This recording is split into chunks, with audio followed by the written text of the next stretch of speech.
Hi friends, welcome back to my channel Pushpaji kitchen. ఈరోజు మనము restaurant స్టైల్లో ఇంట్లోనే ఈజీగా కడాయి పన్నీర్ని చేయబోతున్నాము. మరి ఈ కడాయి పన్నీర్ అన్నింటిలాగా కాకుండా ఓ కొత్త టేస్ట్ తోటి డిఫరెంట్గా చేస్తున్నాము. మరి అదేలానో ఇప్పుడు మనం చూద్దాము. ముందుగా ఒక మిక్సర్ జార్ తీసుకొని అందులో 3 టమాటోలని ఈ విధంగా పెద్ద పెద్ద ముక్కలుగా కట్ చేసుకొని వేసుకోవాలి. అలాగే 10 కాజులు తీసుకొని అందులో వేయాలి. తగినన్ని నీళ్లు వేసి మెత్తగా పేస్ట్ లాగా టమాటో ప్యూరీని చేసి తీసుకోవాలి. ఇది ఇలా రెడీగా పక్కనుంచుకోవాలి. ఇప్పుడు ఇందులోకి ఒక క్యాప్సికమ్ అలాగే ఒక ఉల్లిపాయ ఈ విధంగా పెద్ద పెద్ద ముక్కలుగా కట్ చేసుకొని రెడీగా పక్కనుంచుకోవాలి. అలాగే పన్నీర్ని కూడా ఈ విధంగా పెద్ద పెద్ద ముక్కలుగా కట్ చేసి తీసుకోవాలి. చిన్న ముక్కలుగా కట్ చేసుకుంటే అవి ఫ్రై చేసేటప్పుడు విరిగిపోతాయి. అలాగే ఇందులోకి మసాలాలు ఒక బిర్యానీ ఆకు, 3 లవంగాలు, 2 ఇలాచీలు, ఒక స్టార్ ఫ్లవరు, అలాగే 2 దాల్చిన ముక్కలు తీసుకొని ఉంచుకోవాలి.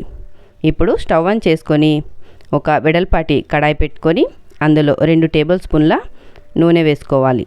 నూనె కొద్దిగా వేడైన తర్వాత పన్నీర్ ముక్కలు ఒక్కొక్కటిగా అన్నీ వేసుకొని కొద్దిసేపటి తర్వాత అటు ఇటు తిప్పుతూ వీటిని లైట్ గోల్డెన్ కలర్ వచ్చేంత వరకు ఫ్రై చేసి ఒక ప్లేట్లోకి తీసుకోవాలి.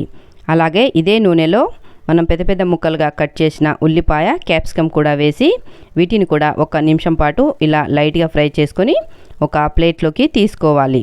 అదే కడాయిలో ఇంకొక టేబుల్ స్పూన్ నూనె వేసుకోవాలి. నూనె వేడైన తర్వాత 1/2 టీ స్పూన్ వరకు జీలకర్ర వేసుకోవాలి. అలాగే ముందు చూపించిన గరం మసాలాలు కూడా వేసుకోవాలి. ఇవి కొద్దిగా ఫ్రై అయిన తర్వాత ఇందులో 2 ఉల్లిపాయలు ఇలా చిన్నగా కట్ చేసుకొని వేసుకోవాలి.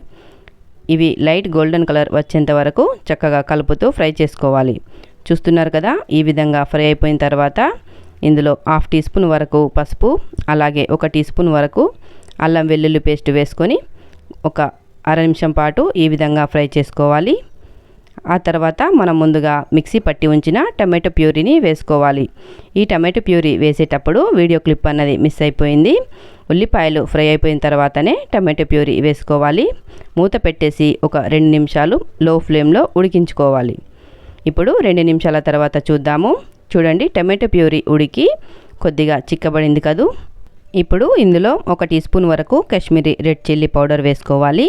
ఇది లేకపోతే నార్మల్ చిల్లీ పౌడర్ కూడా వేసుకోవచ్చు. కానీ కాశ్మీరీ రెడ్ చిల్లీ పౌడర్ వేసుకుంటే మనకి కలర్ చక్కగా వస్తుంది. అలాగే తగినంత ఉప్పు వేసుకోవాలి. 1 టీ స్పూన్ వరకు గరం మసాలా వేసుకోవాలి. అలాగే 1/2 టీ స్పూన్ వరకు జీలకర్ర పొడి వేసుకోవాలి. ఇవన్నీ వేసుకున్న తర్వాత చక్కగా కలిపేసుకొని ఇప్పుడు మళ్ళీ మూత పెట్టి ఒక 2 నిమిషాలు లో ఫ్లేమ్లో ఉడికించుకోవాలి. ఇప్పుడు 2 నిమిషాల తర్వాత మూత తీసి చూద్దాము. చూడండి, గ్రేవీ ఎంత బాగా కనిపిస్తుందో. ఇలా గ్రేవీ అన్నది చిక్కబడాలి. అప్పుడే మనకి కర్రీ టేస్ట్ చాలా బాగుంటుంది. ఇప్పుడు ఒకసారి కలిపేసుకొని ఆ తర్వాత మనం ముందుగా ఫ్రై చేసి పెట్టుకున్న పన్నీర్, క్యాప్సికమ్, ఉల్లిపాయ ముక్కలు వేసుకోవాలి. ఇవన్నీ వేసుకొని ఒకసారి మెల్లిమెల్లిగా కలిపేసుకోవాలి. ఇప్పుడు ఇందులోనే మనం టీ తాగుతాం కదా, ఆ గ్లాస్ తోటి 1/2 గ్లాస్ వరకు నీళ్లు వేసుకోవాలి. అయితే ఇందులో నీళ్లు ఎక్కువగా వేయకూడదు, ఎందుకంటే ఇది కడాయి పన్నీర్ కాబట్టి చిక్కగా ఉంటుంది. అందుకని నీళ్లు ఎక్కువగా వేసుకోకుండా ఇలా చిన్న గ్లాస్ తోటి 1/2 గ్లాస్ నీళ్లు వేసి మూత పెట్టేసి మరో 2 నిమిషాలు లో ఫ్లేమ్లో ఉడికించుకోవాలి. చూడండి, కర్రీ టెక్చర్ అనేది ఎంత బాగా కనిపిస్తుందో. ఇప్పుడు ఇందులోనే కసూరి మెతి పొడిని వేసుకోవాలి. ఈ కసూరి మెతి తవ్వ పైన కొద్దిగా వేడి చేసుకొని ఆ తర్వాత క్రష్ చేసుకుంటే ఇలా మనకి కసూరి మెతి పౌడర్ లాగా అయిపోతుంది. ఈ కసూరి మెతి పౌడర్ వేసుకున్న తర్వాత చక్కగా కలిపేసుకొని మూత పెట్టేసుకొని లో ఫ్లేమ్లో 1 నిమిషం పాటు అలా ఉంచేసుకోవాలి. చూస్తున్నారు కదా, మన కడాయి పన్నీర్ అయితే రెడీ అయిపోయింది. వావ్, ఎంత బాగా చిక్కగా చాలా బాగా కుదిరింది కదూ. ఇలా ఉంటేనే మనకి కడాయి పన్నీర్ టేస్ట్ అన్నది తెలుస్తుంది. అలాగే రెస్టారెంట్లో కూడా ఇదే మాదిరిగా ఉంటుంది. ఇక కడాయి పన్నీర్ అయితే రెడీ అయిపోయింది.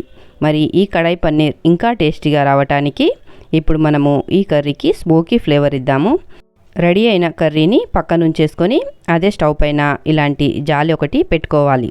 ఆ తర్వాత బొగ్గుని ఇలా జాలి పైన ఉంచేసి మీడియం ఫ్లేమ్లో స్టవ్ని పెట్టేసుకొని బొగ్గుని ఎర్రగా కాల్చి తీసుకోవాలి. 5 మినిట్స్లో ఈ బొగ్గు అన్నది ఎర్రగా అయిపోతుంది. ఇప్పుడు ఈ బొగ్గుని ఒక గిన్నెలోకి తీసుకోవాలి. చూస్తున్నారు కదా వీడియోలో, ఈ విధంగా మెల్లిమెల్లిగా స్టవ్ని లో టు మీడియం ఫ్లేమ్లో పెట్టి బొగ్గుని ఎర్రగా కాల్చి ఇలా గిన్నెలోకి తీసుకోవాలి. ఆ తర్వాత రెడీ అయిన కడాయి పన్నీర్ని తీసుకోవాలి. ఇప్పుడు ఈ పన్నీర్ కర్రీ మధ్యలో మనము కాల్చి ఉంచుకున్న బొగ్గు గిన్నెని పెట్టేసుకోవాలి. పైనుంచి బటర్ని కానీ నెయ్యిని కానీ వేసుకోవాలి. నెయ్యి వేయగానే ఇలా పొగలుగా వచ్చేస్తుంది కదా, అప్పుడు వెంటనే మూత పెట్టేసుకోవాలి.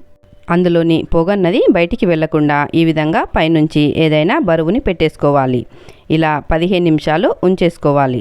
ఇప్పుడు 15 నిమిషాల తర్వాత మూత తీసేసి అందులో ఉన్న గిన్నెని బయటికి తీసేయాలి. ఇలా స్మోకీ ఫ్లేవర్ ఇవ్వడం వల్ల ఈ కర్రీ టేస్ట్ అన్నది చాలా అంటే చాలా బాగుంటుంది.